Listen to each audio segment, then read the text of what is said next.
Hi, welcome to part 2 of my self-promotion and packaging design journey. I began by taking a look back at my previous work to find areas that needed improving. This included updating my icons, animating my icons, and producing a set of enamel pins. I felt having a promotional object that could circulate similar to a business card while avoid a total reliance on digital means would be beneficial.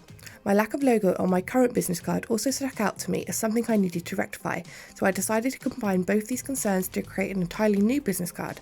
I also looked back at my concept boards to ensure I considered my design values and decided developing them for use on Instagram was not my main priority this time. First up, I began to develop a logo with sketches of my initial ideas. The design process took a lot of time as I felt pressure to create a good first impression from potential clients seeing my logo for the first time.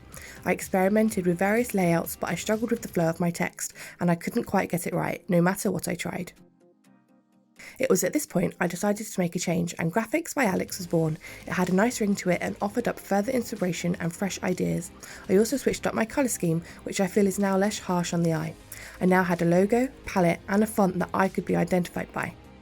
Next, I updated my icons and designed some new ones that I felt would work well as an enamel pin. I employed my new colour palette and font where needed for continuity, and the results were considerably more effective and interesting to interpret.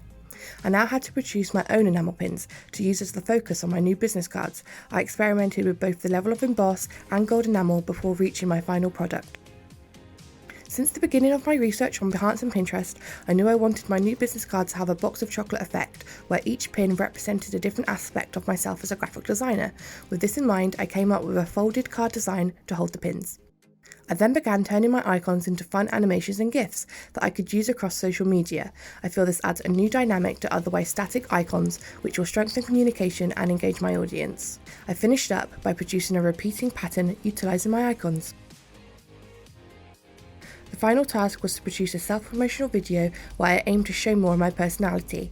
I set about creating a happy and upbeat video using stop-motion photo bursts coupled with my design work and environment.